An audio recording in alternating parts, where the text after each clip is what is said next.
Istri buta ini ditangkap.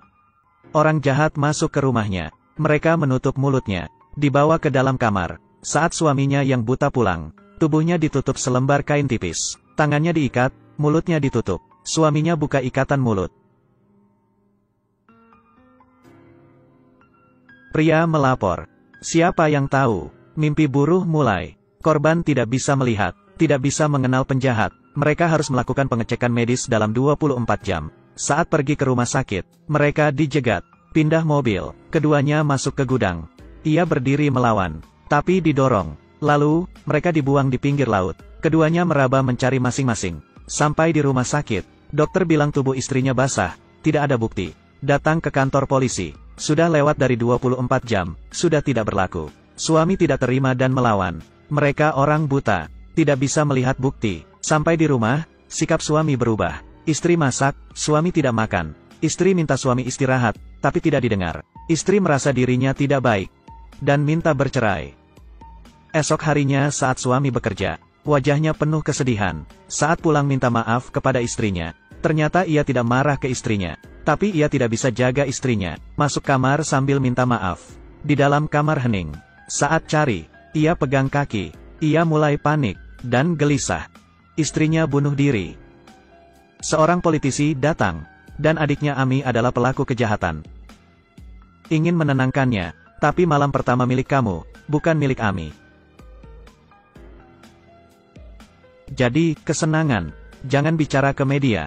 Semakin banyak kamu bicara, nanti akan banyak penyesalan. Ternyata, Ami dan temannya datang lagi. Dan mengikat istrinya. Oleh karena itu dianggap bunuh diri.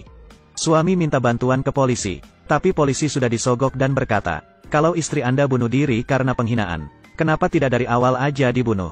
Sampai di rumah, ia menemukan buku istrinya. Meraba tulisan di dalam. Tubuhnya gemetar penuh amarah. Ia tidak bisa melindungi istrinya. Marah kepada dunia yang tidak bermoral. Kali ini ia akan balas dendam. Untuk menghancurkan semua orang yang menghina istrinya. Ia adalah orang buta. Cukup dengar suara, sudah tahu siapa yang datang. Mendengar dan belajar meniru suara. Ia ingin menggunakan dua senjata ini untuk membalas dendam istrinya. Ia merekam suara politisi. Pergi ke bar merekam suara Ami dan temannya. Dan mulai belajar suaranya. Lalu ia telepon polisi. Berbicara sesuai dengan suara politisi. Polisi tidak sadar.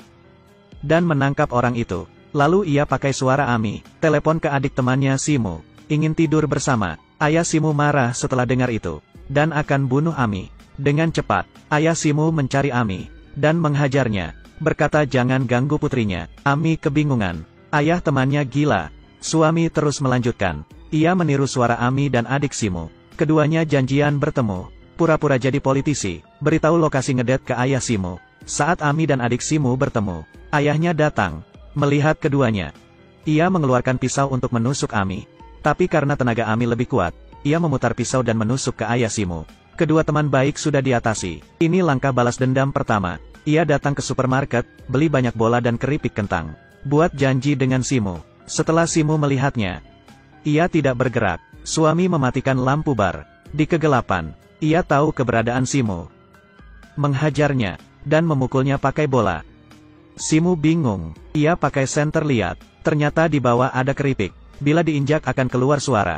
Jadi suami bisa mendengar keberadaannya. Simu terdiam, menghindari keripik.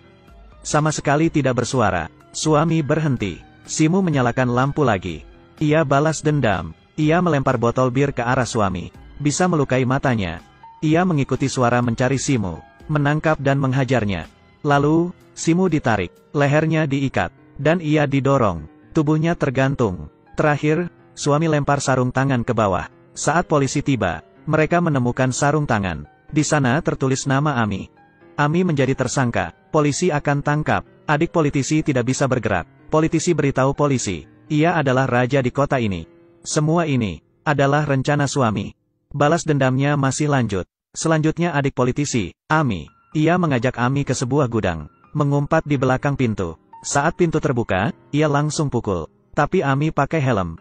Setelah menghindar, ia melihat. Ternyata kematian Simu adalah ulah suami itu. Tapi ia dihajar. Dengan santai Ami melawan. Ami mencekek leher suami. Dan memukul. Suami tidak bisa dengar. Ia dipukul. Tapi suami belum pingsan. Ia mengambil tongkat dan bangun. Ami melepas sepatu, bersiap pukul suami. Tapi suami langsung balik badan.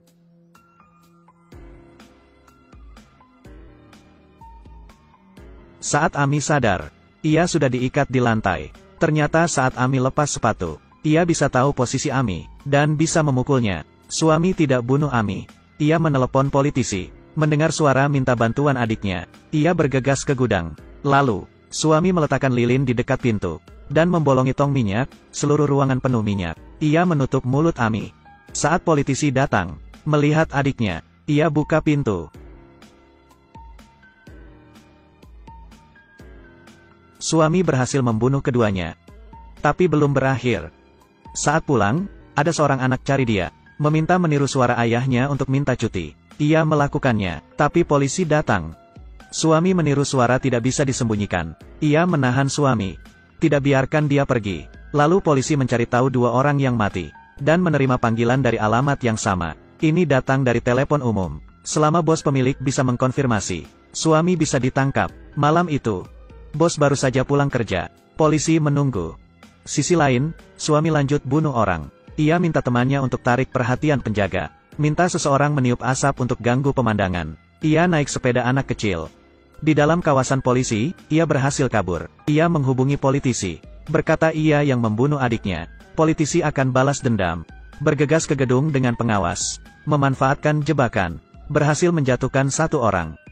Jatuh ke bawah mati. Lalu menangkap politisi, dengan tulisan angka. Selangkah demi selangkah maju ke tempat bahaya sisi bangunan. Ia memasang alat keamanan di tubuhnya. Keduanya loncat ke bawah gedung. Tapi ia tertahan karena alat keselamatan. Terakhir ia melepaskan tangannya. Politisi itu jatuh. Semua orang yang menghina istrinya mati. Suami masih dalam bahaya. Sisi lain, polisi datang ke pemilik telepon, untuk mengidentifikasi suami itu. Yang mengejutkannya adalah pemilik telepon umum buta. Ia tidak bisa tahu siapa yang pinjam telepon. Takdir. Polisi memanfaatkan suami istri buta, untuk menutup kasusnya. Suami juga menutup bukti dengan bos yang buta. Terakhir, ia membawa abu istrinya ke laut. Istrinya akan selalu ada di sampingnya. Dunia orang buta gelap, tapi dalam hati ada cinta, memberikan sinar cahaya terang.